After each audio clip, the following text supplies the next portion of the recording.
हिंदू रीति रिवाज में शरद पूर्णिमा का खास महत्व है। हिंदू पंचांग के अनुसार शरद पूर्णिमा आश्विन मास की पूर्णिमा को आती है।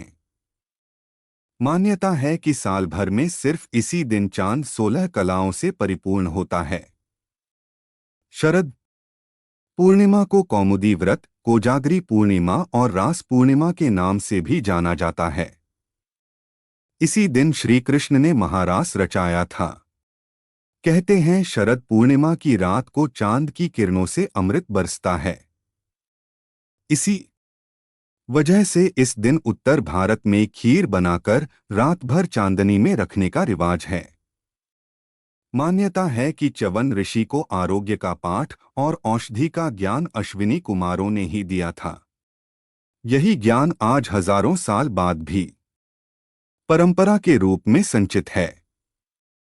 अश्विनी कुमार आरोग्य के दाता हैं और पूर्ण चंद्रमा अमृत का स्रोत। इसी वजह से ऐसा माना जाता है कि इस पूर्णिमा को आसमान से अमृत की वर्षा होती है। शरद पूर्णिमा की रात को घरों की छतों पर खीर रखने का प्रचलन भी है।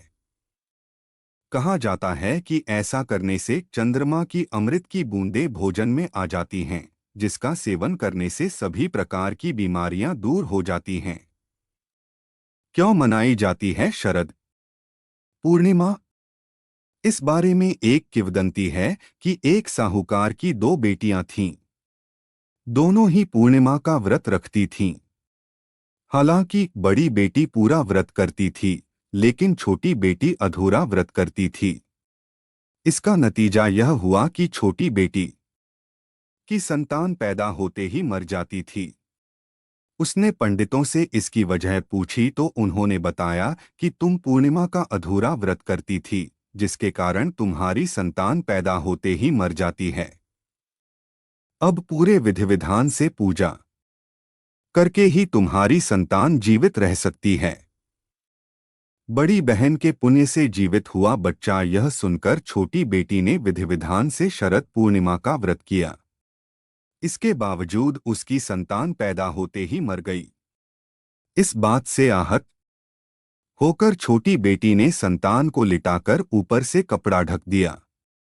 फिर बड़ी बहन को बुलाकर लाई और उसी जगह पर बैठने को कहा जहां उसने अपनी संतान को कपड़े से ढका था। जब उसकी बड़ी बहन बैठने लगी तो उसका घाघरा बच्चे को छू गया और वह रोने लगा। विधि विधान से करने लगी व्रत। तब बड़ी बहन ने कहा कि तुम मुझ पर कलंक लगाना चाहती थी, मेरे बैठने से बच्चा मर जाता। इस पर छोटी बहन ने उसे बताया कि यह तो पहले से मरा हुआ था, तेरे ही भाग्य से यह जीवित हो गया है, तेरे पुण्य से ही यह जिंदा हुआ है। इस घटना के बाद से वह हर साल शरद पूर्णिमा का पूरा व्रत करने लगी। कैसी लगी दोस्तों ये जानकारी कमेंट में जरूर बताएं और ऐसे ही जानकारी के लिए कृपया चैनल को सब्सक्राइब करें।